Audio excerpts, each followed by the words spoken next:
നമസ്കാരം. ഞാൻ ചിറക്കര മധു, എക്സൈസിൽ assistant commissioner ആയിരുന്നു.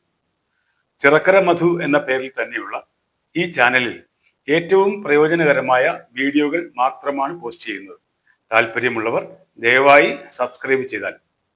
ഇന്ന് ഇവിടെ സംസാരിക്കുന്ന വിഷയം സൈന്യത്തിൽ ഓഫീസർമാരായി നിയമിക്കപ്പെടുന്നതിന് പെൺകുട്ടികൾക്കും ആൺകുട്ടികൾക്കും അവസരം നൽകുന്ന നാഷണൽ ഡിഫൻസ് അക്കാഡമിയുടെ സെലക്ഷൻ പ്രോസസ്സിനെ കുറിച്ചാണ് സംസാരിക്കുന്നത്.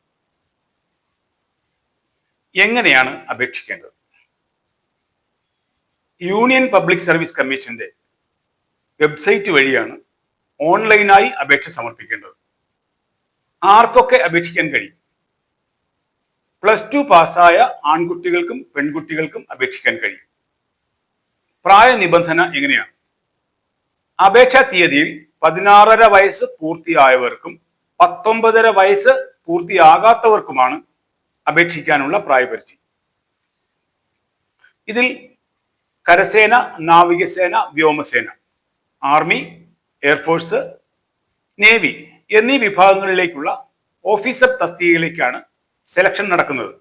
ഇതിൽ എയർഫോഴ്സിലേക്കും നേവിയിലേക്കും അപേക്ഷിക്കേണ്ടവർ +2-വിൽ കണക്ക്, ഫിസിക്സ്, കെമിസ്ട്രി എന്നിവ പഠിച്ച് പാസ്സായവരായിരിക്കണം. ആർമിയിലേക്ക് പ്രത്യേക വിഷയങ്ങൾ നിബന്ധനയില്ല. അതുപോലെ തന്നെ മാർക്ക് നിബന്ധനകളും ഇല്ല. +2 പാസ്സായിരിക്കണം എന്ന് മാത്രമേ ഉള്ളൂ. എന്ന് വരെ അപേക്ഷിക്കാം. ഈ മാസം, അതായത് ജൂൺ മാസം 17-ാം തീയതി വരെയാണ് അപേക്ഷ സമർപ്പിക്കാവുന്നത്. പരീക്ഷ എന്നാണ്? ഈ വർഷം സെപ്റ്റംബർ 14-ാം തീയതിയാണ് പരീക്ഷ നിശ്ചയിച്ചിരിക്കുന്നത്. പരീക്ഷയിൽ എന്തൊക്കെയാണ് വിഷയങ്ങൾ? പരീക്ഷയിലെ ഒരു പേപ്പർ കണക്ക് മാത്രമാണ്, മാത്തമാറ്റിക്സ്. രണ്ടാമത്തെ പേപ്പർ ജനറൽ പേപ്പറാണ്, ജനറൽ ആപ്റ്റിറ്റ്യൂഡ് ടെസ്റ്റ്.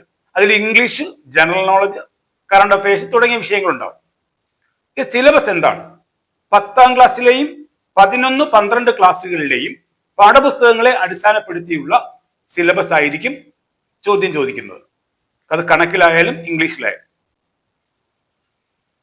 ഈ പരീക്ഷ പാസ്സാവുന്നവർക്ക് എന്താണ് ലഭിക്കാൻ പോകുന്ന അവസരം?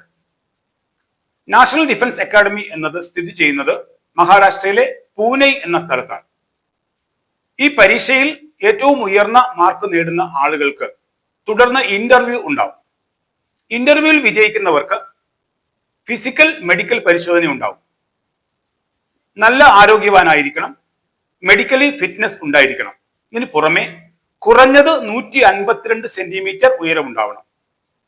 ഉയരത്തിനനുസരിച്ചുള്ള ഭാരവും ഉണ്ടാവും.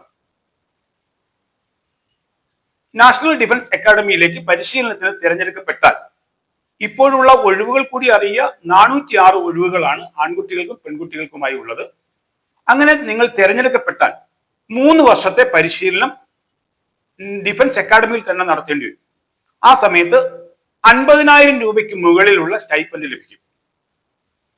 3 വർഷത്തെ പരിശീലനം വിജയകരമായി പൂർത്തിയാക്കുന്നവർക്ക് 3 സേനാ വിഭാഗങ്ങളിലേക്കും അവസരം ലഭിക്കും, അവരവരുടെ ചോയ്സ് അനുസരിച്ച്. അതാത് സേനാ വിഭാഗങ്ങളിൽ തുടർന്ന് 1 വർഷത്തെ അടിസ്ഥാന പരിശീലനം കൂടി നേടിയതിനു ശേഷമാണ് ഓഫീസർ തസ്തികയിൽ അവരെ നിയമിക്കുന്നത്. ഓഫീസർ തസ്തികയിലെ ഹയറാർക്കിയിലെ തുടക്ക പോസ്റ്റുകളിലാണ് അവർക്ക് നിയമനം ലഭിക്കുന്നത്. അതിനും 50,000-ന് മുകളിലുള്ള ശമ്പളം അവർക്ക് ലഭ്യമാകും. പൈലറ്റ് ആവുന്നതിന് താല്പര്യമുള്ളവർക്ക് നേവി, എയർഫോഴ്സ് വിഭാഗങ്ങളിലെ പൈലറ്റ് ആപ്റ്റിറ്റ്യൂഡ് ടെസ്റ്റ് കൂടി പാസ്സാകേണ്ടതായിട്ട് വരും. ഇതിൽ അതാത് സേനാ വിഭാഗങ്ങളിലെ ഏറ്റവും ഉയർന്ന തസ്തികയിലേക്ക് വരെ എത്തുന്നതിനുള്ള ചവിട്ടുപടിയാണ് ഈ ഓഫീസർ തസ്തിക എന്നത്. ചുരുക്കത്തിൽ ഏറ്റവും ശോഭനമായ ഭാവി നൽകുന്ന സൈന്യത്തിലെ ഓഫീസർ പദവിയിലേക്കുള്ള സെലക്ഷനാണ് നാഷണൽ ഡിഫൻസ് അക്കാഡമിയിലേക്ക് നടക്കുന്ന എൻട്രൻസ് പരീക്ഷ. പ്രത്യേകം ശ്രദ്ധിക്കുക, അപേക്ഷിക്കേണ്ടത് യൂണിയൻ പബ്ലിക് സർവീസ് കമ്മീഷന്റെ വെബ്സൈറ്റ് വഴിയാണ്. അവസാന തീയതി ജൂൺ 17 എല്ലാവരും വിജയകരമായി അപേക്ഷകൾ സമർപ്പിക്കുക. എല്ലാവർക്കും അവസരം ലഭിക്കട്ടെ എന്ന് പ്രാർത്ഥിക്കുന്നു. നന്ദി, നമസ്കാരം.